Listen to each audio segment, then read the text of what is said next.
For our second panel from the Canadian Agri-Food Policy Institute, also known as CAPI, we have Al Mussell, Director of Research. Thank you, Mr. Chair, Honorable Senators. I'm pleased to appear before you this evening and to provide my insights as an independent researcher drawing upon the work of my colleagues at the Canadian Agri-Food Policy Institute.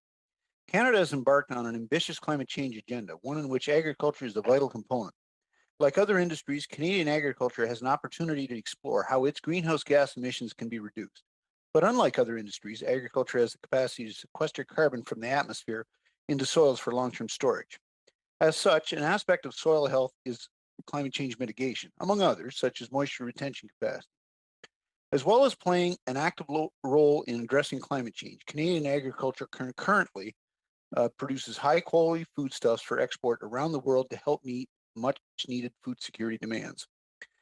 Agriculture contributes about 8% of Canada's greenhouse gas emissions, split about evenly between cropping and animal agriculture systems, which both occur on soils, living, dynamic environments consisting of mineral fractions, degrading biomass, and microbes.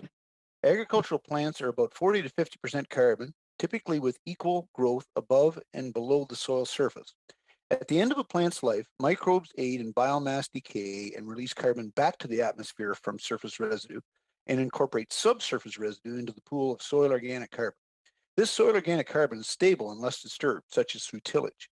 Stable pools of carbon, combined with proven fire management practices, are consistent with the global 4 by 1,000 target enhancement of soil organic carbon. But there are important challenges. Globally, we are experiencing a period of food scarcity that could pressure trade-offs between soil conservation and the immediate needs driven by hunger. For soil health practices to be sustainable, the incomes and investments made by farmers must also be sustainable. The principal source of output growth needs to be through sustainable intensification, producing more sustainably from the same agricultural footprint. On the other hand, extensification of the agricultural land base will generate episodic greenhouse gas emissions from land conversion to agriculture and exacerbate biodiversity concerns. A related worry is that high crop prices will stimulate conversion of grassland used for grazing animals to annual crops. New research is improving the understanding that farm animals, especially ruminants such as cattle, sheep, and goats, are essential to the long-term health of soils. Methane emissions from livestock sources have been a concern, however. However, recent research from Oxford and the University of California, Davis has shown that methane emissions from ruminant animals are fundamentally different from the methane emissions due to the extraction and burning of fossil fuels. In fact, a stable ruminant population actually leads to a stable level of methane in the atmosphere. This is an important finding, as grasslands are a critical carbon sink, critical to biodiversity, and the economic retention of grasslands depends upon grazing animals. Existing practices, notably no-till practices in Western Canada, have already sequestered vast quantities of carbon. Additional sequestration will be more difficult. More potential exists for uptake of these practices and sequestration in Eastern Canada, but the cropping mix and soil types make adoption more difficult and the acreage base is much smaller. Other potential beneficial management practices have variable impacts. For example, tillage is one of the few means available to control certain weeds. Moving to a reduced or no-till system commonly requires greater dependence upon chemical herbicides. So gaps in access to herbicides and or lack of innovation in new herbicide products can serve as a barrier to adoption of no-till practices and exacerbate the existing problems of weed resistance. While the effects of pesticides must be appropriately contained to target sites and species, we must recognize that they remain an essential tool in soil health and conservation. Fertilizer also represents a critical consideration with respect to soil health and fertility. Absent the use of chemical nitrogen fertilizers, the alternatives for soil amendments to augment crop yields are limited to livestock manure, human waste, and crop rotations containing legumes. But Vaclav Smil of the University of Manitoba has found that dietary protein production is constrained without supplemental chemical nitrogen.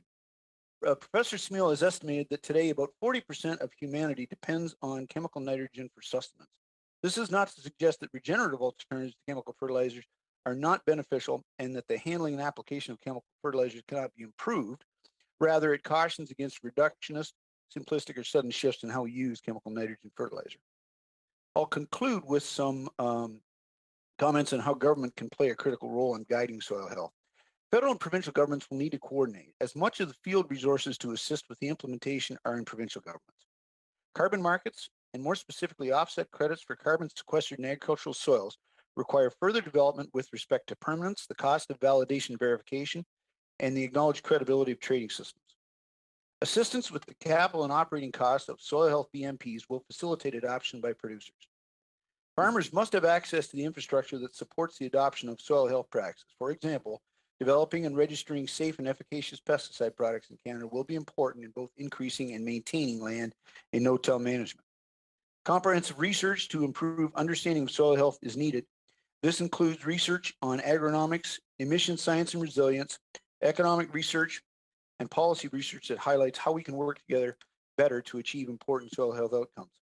This is a pivotal time in the world as we engage the evidence of climate change and its implications, an energy crisis, a food crisis, and geopolitical upheaval and conflict. Canada has much to offer the world from its diverse and extensive agricultural resource base and as an exemplary steward of those resources. Thank you, and it's my pleasure to respond to questions. Thank you, Dr. Mussell.